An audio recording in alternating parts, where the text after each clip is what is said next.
We have 5 news stories to cover. We get started in 60 seconds.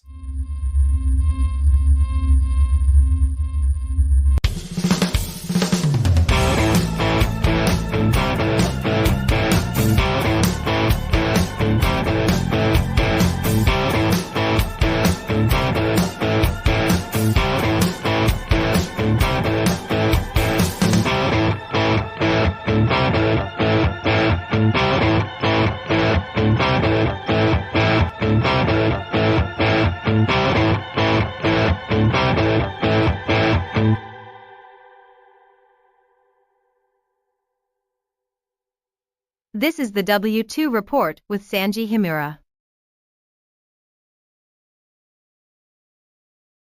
Here's Sanji.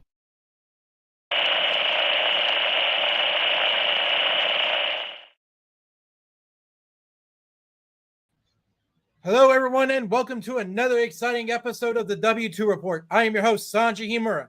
Today, I'm joined by Lingerin, who will go over the ground rules because we care. Yes. All right. First rule is don't be a dick. Which, that's a big reminder for me, mainly. Second rule is if you are being the dick, refer to rule number 1. All right. Ladies and gentlemen, we have ourselves a question of the day.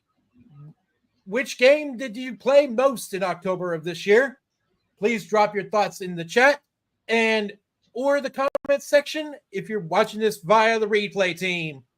So, with that out of the way, let us go into our first story today, which is Netflix shuts down a AAA studio, and we discuss why.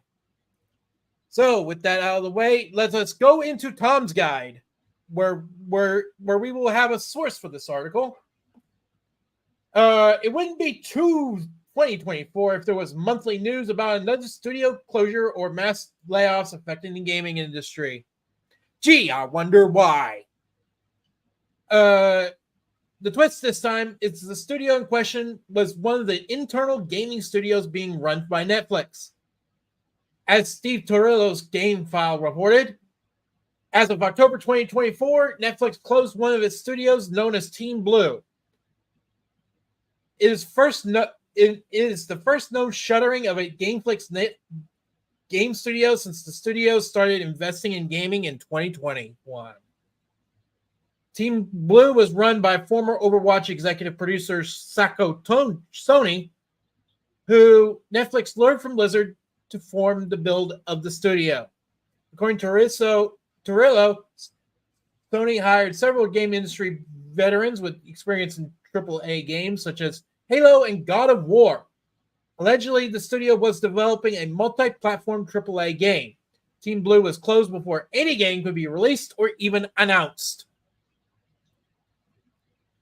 Yeah, it's a real shame that they had never made that game. I think they would have made gangbusters on the Stadia. Oh, wow. All right. Since starting the gaming experiment, Netflix has added a bevy of games to the service, including ambitious plans to add one new game monthly. Well, that ain't going to work. Yeah. Can you explain why, game dev? I guess we'll be crossing off that first month as a wash. Oh. Most are simple games based on existing Netflix properties such like Love is Blind or Stranger Things. However, the company has added indie greats like Into the Breach and mobile versions of popular games like the recently added Grand Theft Auto Trilogy Remaster, which is the worst version. Other internal studios have added some interesting games like Oxenfree 2, made by Night School Studio, and apparently still operating. As far as we can tell, other mobile-focused studios like Spry Fox and one in Helsinki are still open. Based on their LinkedIn profiles, Sony Chaco and other significant hires like Joseph Stalin and Rafael Grassetti are still working at Netflix. However, a Netflix rep reportedly told Torillo that they are no longer work with the company and that Team Blue was shut down.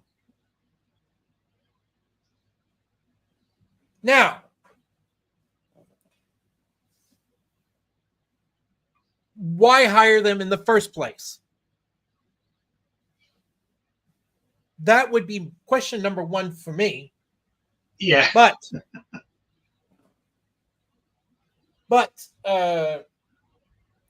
we have a little issue here with they wanted a product out quickly. Netflix did. Oh, quickly. There's your first mistake. Yes. But if all went according to plan anyway, what would a game from Team Blue would have looked like? Probably slop, depending on how quickly Netflix wanted that investment to be returned.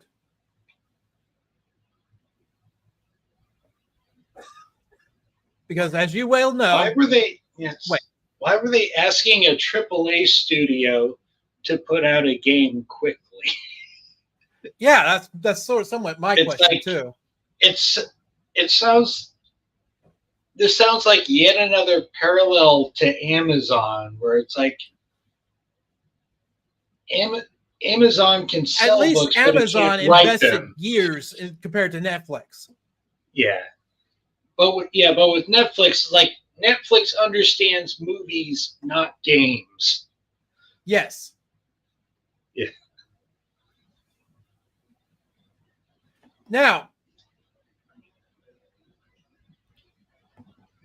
Now, our next story. The U.S. Copyright Office deals a blow to Games Art Cloud. Publishers are absolutely terrified preserved video games would be used for recreational purposes. What? That's an interesting fear. This is archive courtesy by way of Games Radar. This fails the needs of citizens in favor of a weak sauce argument from the industry, and it's really disappointing.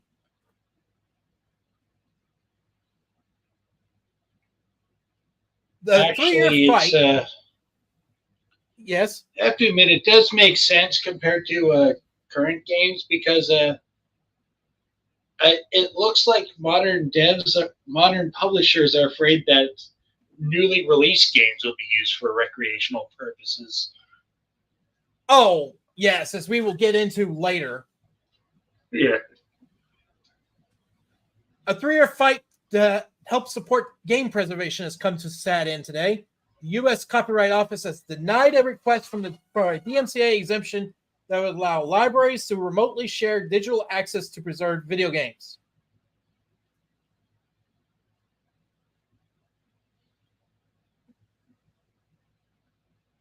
This is, I have to admit, that wording does make sense. Yeah. Keep in mind, this is out of print video games. Yeah. According to a statement by the Video Game History Foundation. Why would publishers be afraid of out-of-print video games?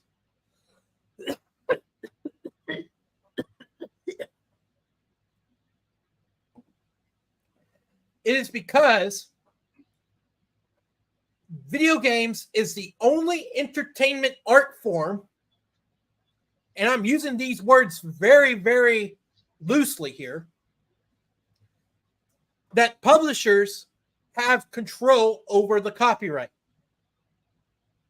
In other words, you cannot go to the Louvre, for example, and play the Mona Lisa. I mean, this is a weird example, but bear with me.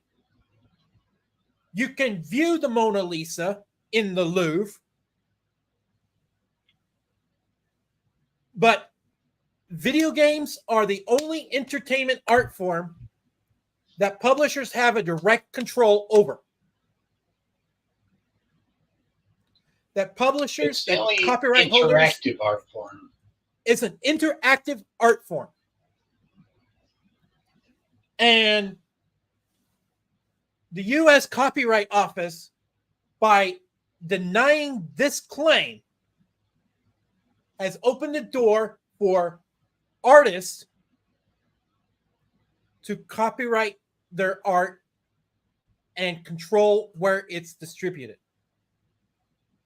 And I'm not talking about digital copyright artists, digital artists.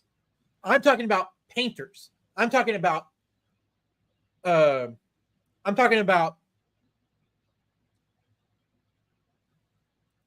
photographers. Those kind of people.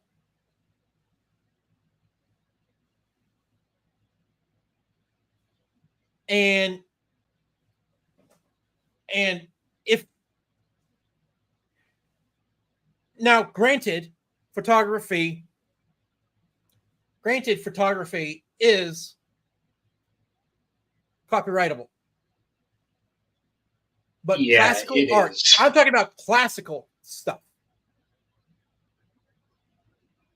Now, Classical art is also copyrightable. Or well, it's classical art not so much, because it's like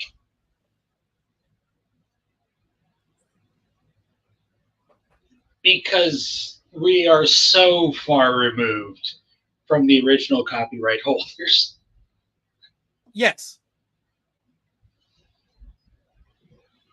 But it's like anything you paint today, you can copyright, I believe.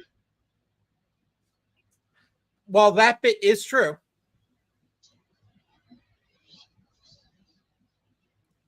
I feel like Prince, if we're going to remotely go into that argument, prints of paintings that are not supported by the artist is a copyright violation. Under that extreme of a circumstance, prints that are not supported by the artist, that are not officially licensed by the artist, are copyright violations. I mean, Sounds right. I mean, somebody could take one of my paintings, and granted, I am an artist, just not a digital one. People can take my paintings, make a print of it, and I could sue them for copyright infringement. Now, that's under like the most extreme of circumstances.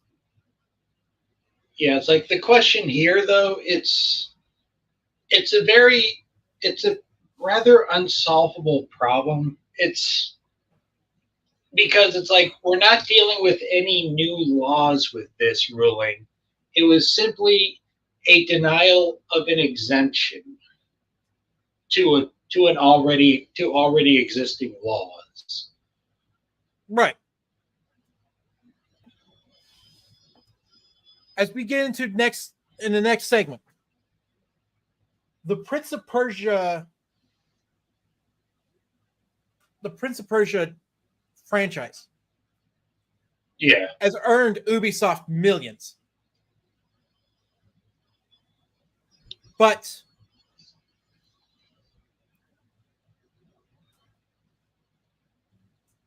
there could be a way for the games of art crowd to ultimately win here. And that is if the copyright law was altered in such a way that out-of-print stuff could be considered archivable.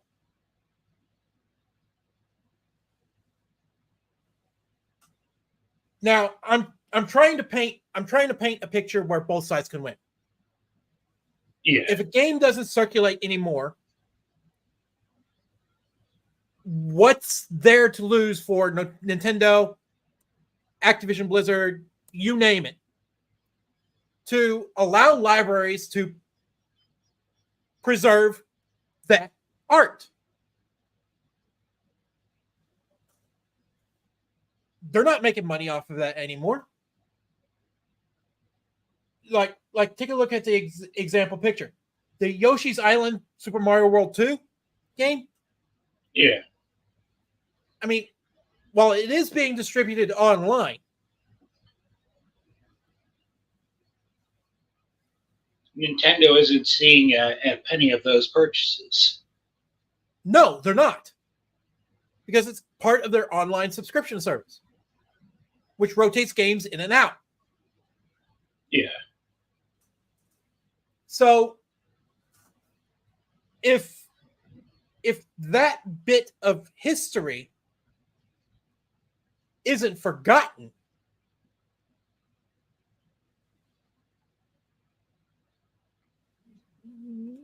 what's there for the copyright holders to lose? Virtually nothing at this point. Yeah. Speaking of Ubisoft, we transition to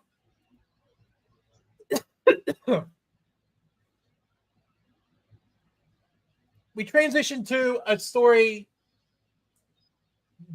that doesn't talk about Ubisoft directly.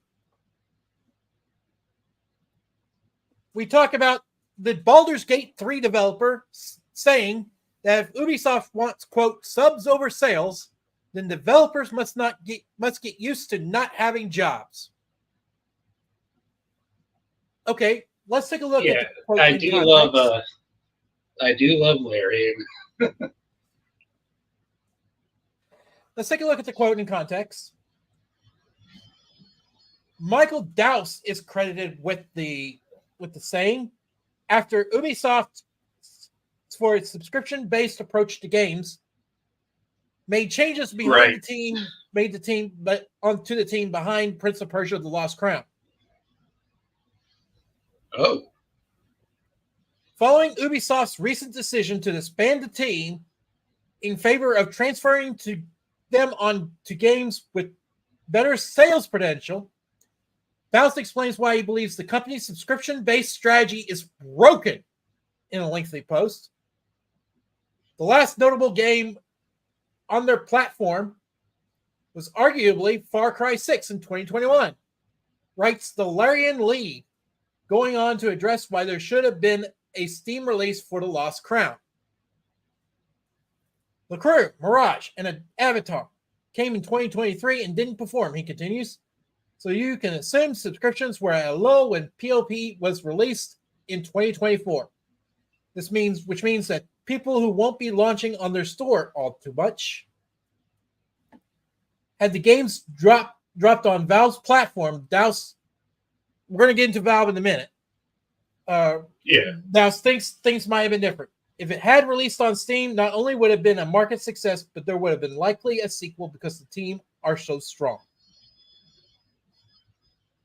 Director calls Ubisoft's approach such a broken strategy, he continues. The hardest thing is to make an 85+ game, which is rated on Metacritic, by the way. It is much easier to release one. It shouldn't have been done as it was. In a follow-up post, Dowse also goes on to make a very good point. If the company wants to stand behind a subscription-based model, then it should come as no surprise when sales won't work out for the way they could have for the game if a game launched normally. Bravo! Yes. If the statement gamers should get used to not owning their games is true, because of a specific release strategy, subs above sales, he says, then the statement developers must get used to not having jobs if they make a critically acclaimed game platform strategy above title sales is also true, and that just isn't sensible even from a business perspective. While I'm not a developer myself, I certainly agree. Yeah, it's like with Ubisoft demanding subscriptions, they're basically turning every game into live service. Yes, which, exactly. Ubisoft is kind of allergic to providing a service for any of their games, and that's why it's not working out. Because that would require paying the developers to make things and fix things. Yes.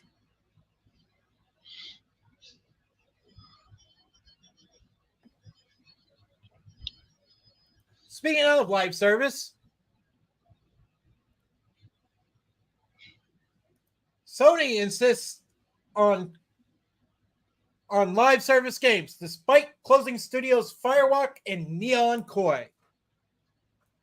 This came today by way of Sports Illustrated, of all things. Now, Sony Interactive Entertainment is closing 2 of its studios, CEO Herman Lutz said, the Concord maker Firewalk and the mobile game developer Neon Koi. The news comes 2 years after Sony acquired Neon Koi, named Savage Game Studios at the time, to help expand its efforts in the live service space, and 18 months after Sony purchased Firewalk. While the mobile... Okay, Her says, while mobile remains a priority growth area for the studio business, we are in the very early stage of our mobile efforts. To achieve success in this area, we need to concentrate on titles that are in line with Sony's PlayStation Studios pedigree and have the potential to reach more players globally. With this refocused approach, Neon Koi will close and its mobile action game will not be moving forward. I have to admit, I know absolutely nothing about Neon Koi. Well, they were...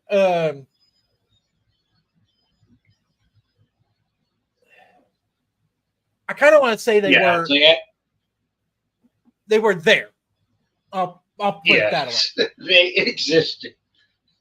Like a Netflix AAA game studio. Yes. Now, Firewalk, on the other hand, released Concord, which is the biggest flop. Concord was like Hegel. I saw it. I understood each aspect, but when I looked at the whole, I couldn't understand any of it. Yes. Horst goes on to say, we have spent considerable time these past months exploring all our options for Concord's future, Lutz said. After much thought, we have determined the best path forward is to permanently sunset the game and close the studio. Bravo? Maybe? Question mark? Yeah, I honestly was expecting Concord to get brought back in, like free to play with playable unlock Jared Leto. Okay. And his ultimate is that he morbs over the entire arena. Now, Holst acknowledged that the competitive P2P shooter space is difficult to establish a foothold in. However, despite recognizing the challenge, closing an entire studio dedicated to creating live service games and canceling years of work on Naughty Dog's planned live service Last of Us multiplayer game that Bungie couldn't even save, Holst said Sony would persist in trying to make live service games. He said, quote, we will take the lessons learned from Concord and continue to advance our live service capabilities to deliver future growth in this area. while today is a difficult day, there's much looking forward to in the months ahead from the Studio Business Group and our teams. Okay, the reason why Concord failed wasn't because it was a PvP shooter. Hell, it wasn't even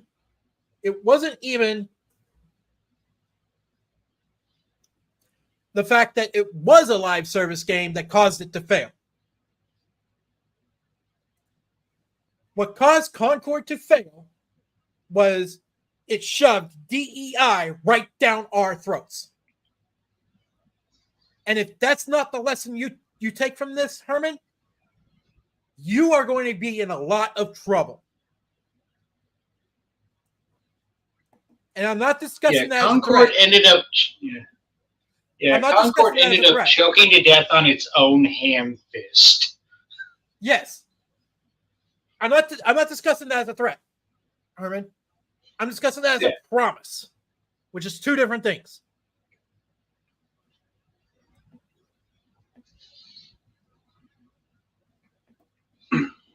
Now. No, it's like Concord, they recognized the challenges, and they told themselves they were killing it, to the point where anyone who thought they weren't killing it was silenced. And then they hit the wrong it. Yes. Yeah. Now, remember when we said back about 5-10 minutes ago that we were going to discuss Valve in a minute? Yeah. Well, the time has come.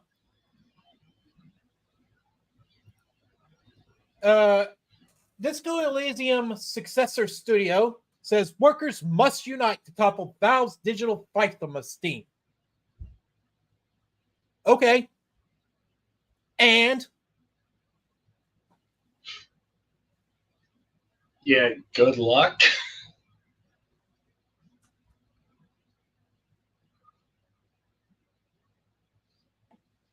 Actually, one thing I learned from it was like it's like a Spider Web Studio, if I remember right. Mm-hmm. He was saying that it's like Valve actually does provide a service to game developers, such as secure transactions. Yes. And it's like an open marketplace where nobody is stopping them from selling their game.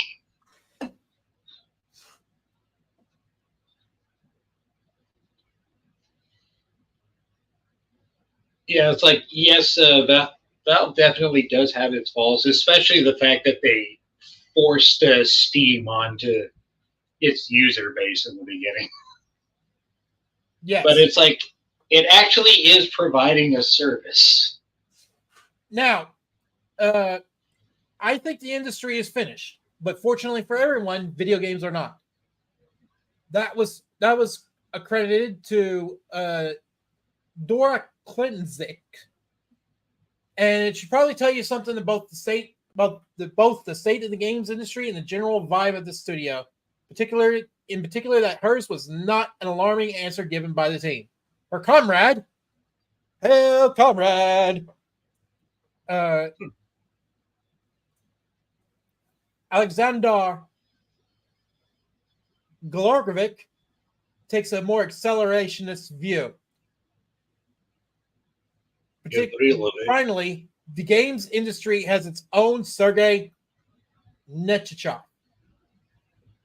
Well, I've subscribed to Accelerators. Okay, he says, Glorvic says, well, I ascribe to myself to the accelerationist view that the only way to achieve better conditions is to enter crises which underline the contradictions of society and force us to remake the world. Oh, gee. Doesn't that sound like don't let a crisis go to waste? No, it's actually the free markets show that the best way to improve a product is competitive products. Yes. Now, after tens of thousands of layoffs, the time seems right for game developers to stand up for their rights against systematic greed. Okay, Systemic. what are you going to do about it? Which I have to be honest is sounds more straightforwardly Marxist than accelerationist to me. No, it sounds like he ain't taking nothing from Valve is what it sounds like to me. Not with that attitude.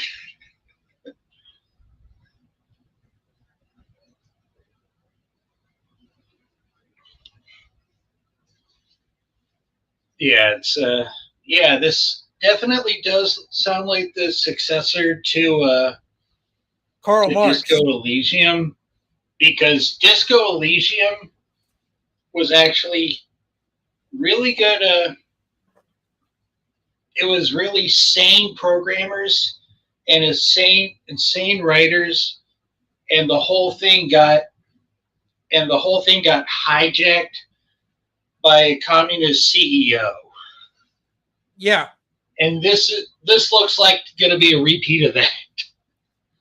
Like, the people working for them are great people, but the people at the top are insane. Yes. Now, on to the main reason why we titled this episode the way it is.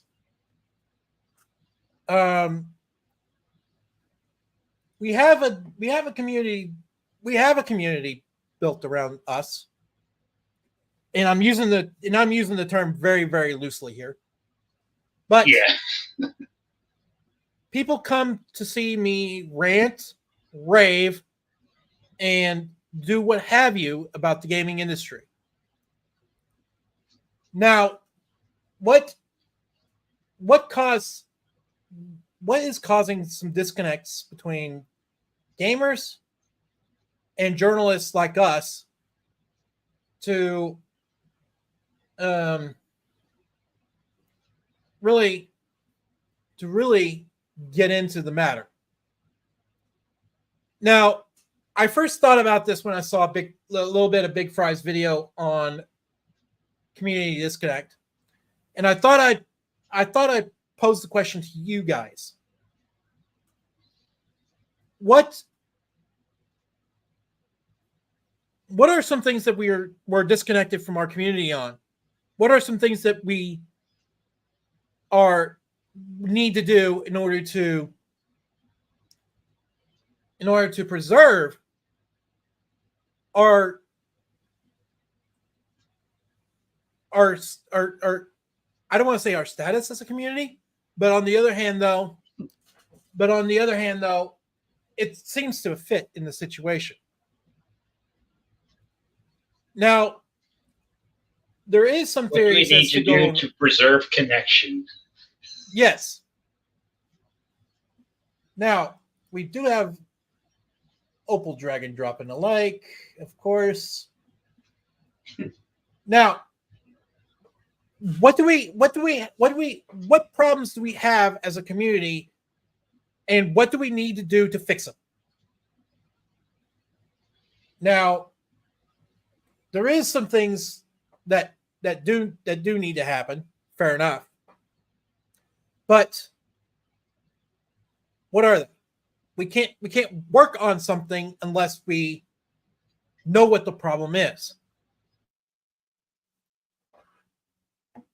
And Lingering, I'm sorry, but I'm going to have to go on the solo rant. Now, if there is some things that are going on with the community, I would like to know about them. I would like to know what I could do to help fix the situation. And what do I need to do to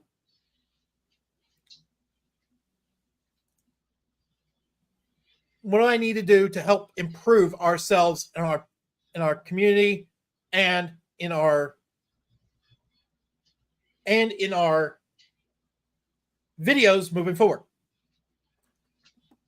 That is your homework assignment, community. But